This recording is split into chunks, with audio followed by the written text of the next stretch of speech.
La la la la la la la la la la la. Sybel Specter, strange stories.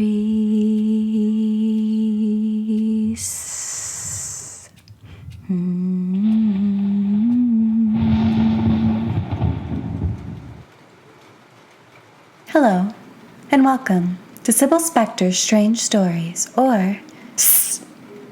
I'm Sybel Specter. I'm glad you heard my call. Was it the unexplainable brush of lips on the back of your neck, or the words coming out of your mouth in a language you thought you didn't know? I'll let you think the decision to be here was your own. It was. I have a story to tell you. I must, or else. We're moving farther away from my origin as a background character in a horror film, set in a 1960s medieval village called Island, my determination to be part of the big production, and the tumble into what must be your world, where Nina, my savior, saw me and made me the star I always was. Last week, we were in the dream. We do not stray far from that neighborhood. No, we turn the corner into fantasy. Some would say dreams are what happens to us. They are the bizarre interpretations of reality when we sleep. When we wake, they're what we call our goals and aspirations. But fantasy, it is trivialized and fetishized.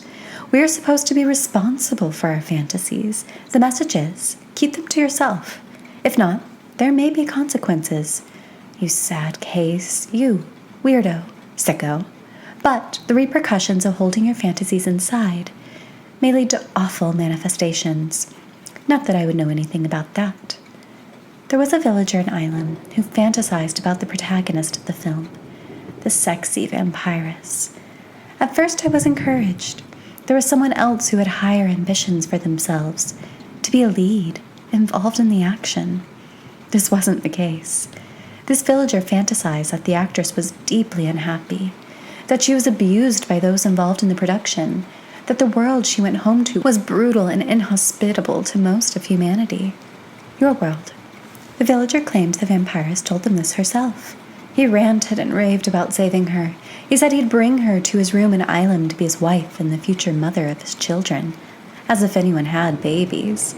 Children were born at 2 or 7 years old and remained at that age until Island disappeared, I think. One day, the actress went missing, but she was quickly replaced. There were rumors that the actor disappeared. It's true, I didn't see him again, but I was the only one to think beyond my role, to escape. He came close with his fantasy, but ultimately, he was his role, inactive and nameless. The woman in the story I have for you today is also unnamed. We can simply call her, in this tale, the fantasy.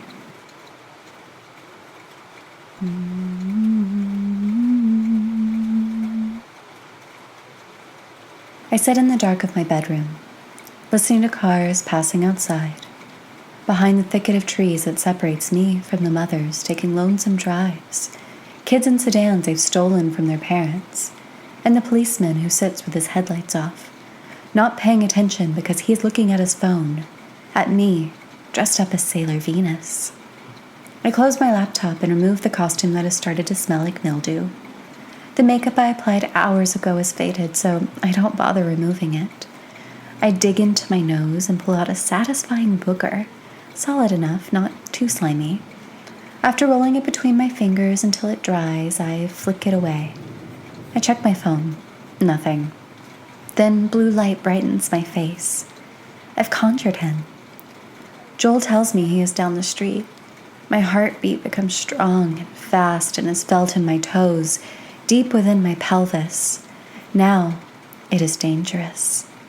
He's thinking of me. I am transformed. He will be touching me soon. I will be true and complete. It's a collaboration. The star and the discoverer. I do it alone most of the time, but it's good to have staggering breath on my shoulder, tangible need in the room with me. I sit up in bed and survey my room. The poster I hung of the vampire lovers has already started curling away from the wall. Books, magazines, clothes. Empty perfume bottles and makeup are scattered across the rosewood dresser I picked up from the curb in a rich neighborhood. I crawl over to the edge of the bed, crouch, then one leg after the other, step to the floor. Most of my body is covered in the mirror above the dresser. All I see are my eyes and the dark pile of hair atop my head. I pull a few wisps from around my temples. I am going for sexy, lazy girl. I am aiming for romantic heroine. This is who I must be to exist tonight. Joel will see this. He will see me. Mirrors absorb some of my mind's eye. Pictures tell an awful truth. It's difficult to recover from them. It takes time to reject the reality and to return to my own. Meeting with someone who shares my fantasy, the truth encapsulated within it, helps speed up the process. I take the hole-filled t-shirts, the dresses that have never made it outside, the stained underwear as much as I can into my arms. I press my face into fabric and try to hold the pile together until I reach the closet. I throw it all in and push the door closed. A few garments lay in a trail across the floor. I pick up a thin, pink nightgown, throw it across a lampshade, and leave the rest. I haven't paid attention to my bedroom for a while, but when I look through our eyes, the staging looks right. I've been inside of the computer, playing roles, absorbing everything I can't remember, but lingers in my body, numbing and stimulating me until I remember that the stirring of living, the intensity of what I am, is less threatening than the internet. Headlights filter through the trees. I freeze and listen for guttural screaming pouring from his open windows. The neighbor across the road hates Joel's music. I do too, but my gut goes to static when I hear it now. The night is silent. It's only the neighbor, Miss Mary, backing her truck into the carport. I fast forward. I put on a black miniskirt and black t-shirt. They look like two different colors next to each other. Purple lipstick, red gloss, pink gloss. I choose a lipstick, an iris shade that brightens my skin to the glow of a silvery moon. The outfit is wrong.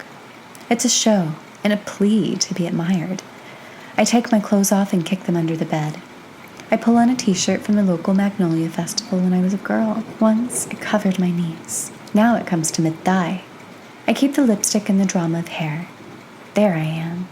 The outfit, the hair, the makeup does its work, but it's the filter of perception that completes me. So far, it belongs to Joel and me. The air sizzles in front of me. I reach out. My fingers tingle.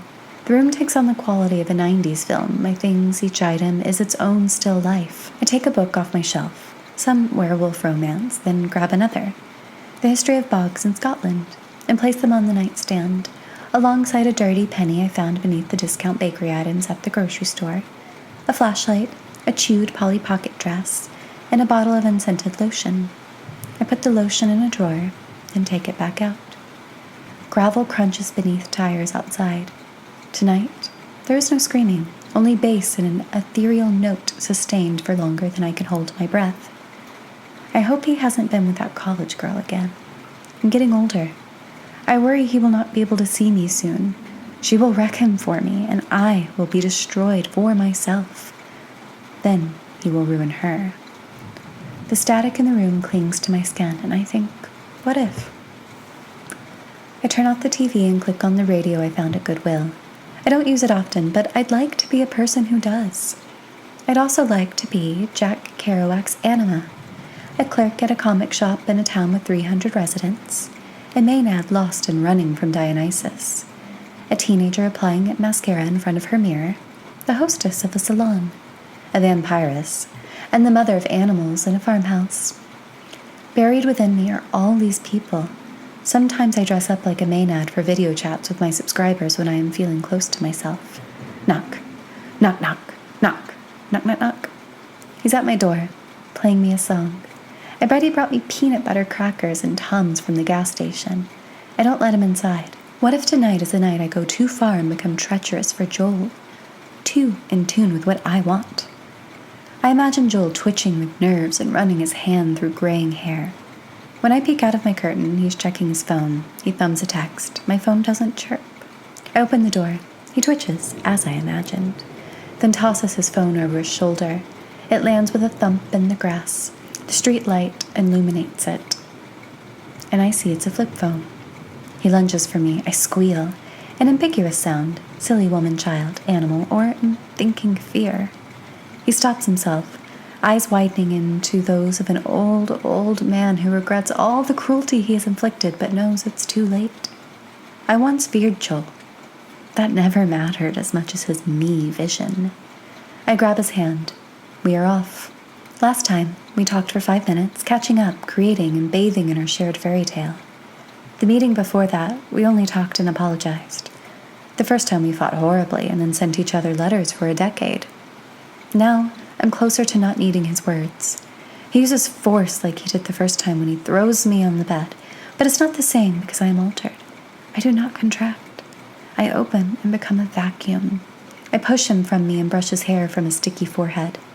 Then I press the flesh between my thumb and index finger to his Adam's apple. He does not get back what he gives me. I am willing to take and transform because I know that all creativity works this way, in collaboration. But as his sweat drips into my mouth, an aura rainbows behind his head, and I wonder if I've been working with the wrong idea. When he's done, he relaxes on top of me. Then after a few deep breaths, he inches down my body. He is worshipful. So am I. Ladies, this is the secret to finishing fast, to a powerful orgasm, absorption. The kind of clear mind and focus that no longer seems possible in the depths of dopamine addiction. Joel puts on his shirt and begins to praise me. He says that I have been akin to fire, but now I am of it and celestial. He can see my talent and erudition as sparks produced by our friction. He tells me that I am grace embodied, which means that I am something inhuman, an idea. Joel goes on and my mind wanders. This used to be the main act, when I catch my thoughts far from the room instead of latching on to each compliment tailored for my needs. I tear up. I have entered the phase of a greater fantasy. Submersion in one reality has ended. Joel's vision was gulps of air. This is sustained emergence. As tears shiny like glistening dewdrops on 2D animated flowers fall, my perspective shifts. I do not see myself through the eyes I've imagined for Joel. I see me through myself. It is a shock to learn that I possess eyes with authority. Joel licks a tear from my cheek, and I'm not repulsed by the muscle of his tongue. I take his hand. The dirt under his nails doesn't disgust me. I look down at my legs and see the interesting texture of pores, the color of veins. I am no longer repulsed by the body. Touch, salt, dirt, saliva, the body. I'm now with it, wanting it. Usually Joel leaves at this point, and I don't suggest otherwise. Let's go to the pub, I say. Sure. You want that? I falter. Then, yes, that's what I want. I slip on a silk dress and paisley smoking jacket, something I typically only wear around the house. Joel drives, and I ask him to put on new hobbies. He pulls an iPhone from the console and connects it to his speakers. He opens the door for me after he parks near the back of the lot. No one turns to look at us when we enter the dark and smoky restaurant. I have a burger. He eats a salad with too many olives. After we eat, he says he needs to go home. I don't get up. I tell him goodbye. If he pauses, I don't see it. I move to the bar. When the person next to me strikes up a conversation, I anticipate the beginning of a new performance. Out here, in the wild of the near rural, it is a different type. It is one of protection and of being liked, which go hand in hand. Occasionally, it is a performance of defiance for the imaginary others over my shoulder. I am the sweetheart, sometimes the indignant, never the bitch. The woman next to me asks how my night is going. This is the test. Exactly as I will it, I tell her. She takes a sip of her beer and looks into my eyes, but she doesn't see through me. I am solid. When I look at her cowgirl hat and boots, all that denim, I see the disgruntled take no bullshit she is not trying to be but is. Oh, I exhale. The story has fallen. It doesn't hurt my feelings when she calls me a crazy bitch and turns away. The 40-something with a goatee on my other side mumbles something about the episode of Law & Order on the TV behind the bar. I put my hand on his knee. Buy me a drink? I don't wait for his response. I ask for a chocolate milkshake. It's not on the menu, and normally I'd never ask for even a slight alteration of what's offered, but the craving is strong. The character I am would ask for this and receive it. Like magic, I do. It's served to me in a fountain glass. I pluck off the maraschino cherry and tie the stem with my tongue. I didn't think I could do it, but when you're in the flow of being, ability opens. I bet I could speak French in this moment. The whipped cream is a summer cloud. I bite into it. The milkshake is gone in 1, 2, 3, 4 draws from the striped straw. My eyes are closed as I consume, and there is only this. I saw it, tasted it in imagination. This is a joy of reality meeting dream, bolstering each other. I'd forgotten about the man next to me. I cut my eyes at him when I unpucker my lips from the straw. When he looks up at me from behind his glasses, I see features of a chupacabra. He tells me his name is Winston. Winston pays the bill and says it was a pleasure to meet me. He adds that he has been subscribed to me for years. I wait for more, but he doesn't make a move. Look at those fangs, I say, brushing his lips. I see him emerge through man and creature. There is always another, but maybe this is the closest to the indivisible. He stands and takes my hand. We exit the pub into the cool night. We are characters. It's what we've always been. Now the within is the truth invisible. The transformation we see in thrillers and horror movies, the sharpening of the eyes, the throw of the neck back into a howl, the murder ending with the bloody fingers brought to the mouth. The sensuousness of this. It is not becoming monster. It is becoming self. We all know we aren't quite human and can't define it anyway beyond the imploring of kindness. The truth is, the inhumanity was in the violence of false fantasy, in the belief in reality. There is the horror of the enforced character. The Shirley Temple, the Marilyn Monroe, poor Norma Jean. The tragedy is the imposition. It is the making, not the drawing forth from the person. Every person alive has been made tragedy. Mine was imagining eyes to look at myself, binding myself to vision almost beyond my interior, like Joel. Any more time spent with him, and I might have penetrated him, remade him into my likeness. I am now the cracking of the neck, the spine, after the transformation is done. I am the illuminated in the lightning. I have been drawn from the humid cave of imagination where earth, heaven, and hell commune as they do in myth. From now on, I am all fantasy, all the time. Mixed, mashed, interlaced, and mingled. This is evolution. Furries, go on. Cosplayers, be every iteration of the Joker. Give yourself to it, and you will be it, you. The material will adjust to you, to us. I am the emanation. If I stray far from imaginative act, I will hit my head against a wall or dig my teeth into my arm and pull myself back into character, the one I have worked so hard for and given all of myself to achieve. The fantasy is the story. The story is all that remains.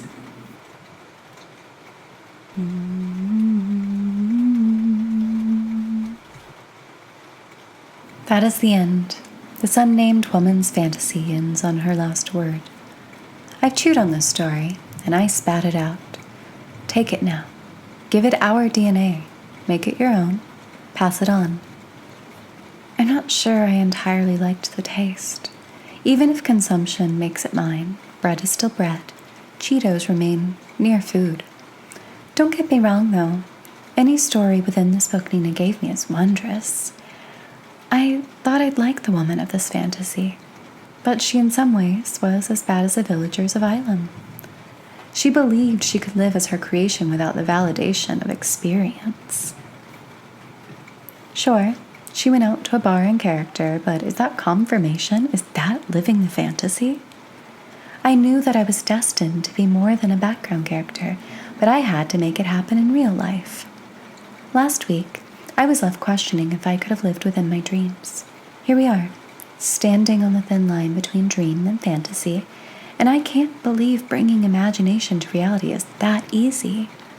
I am real, the one who tells you these tales. Dear listener, if you fantasize about me, who are you creating?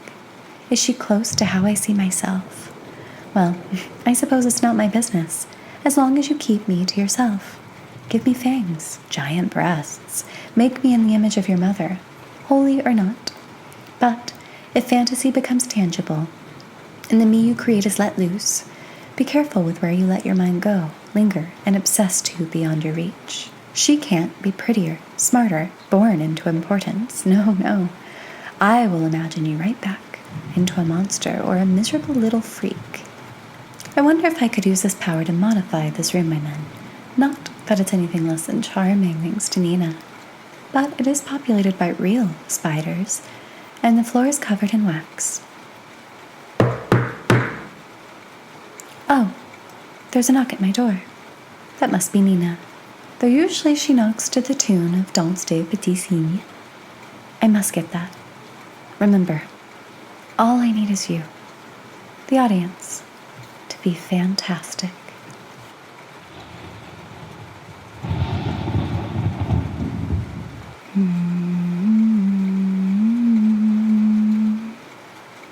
Until next time.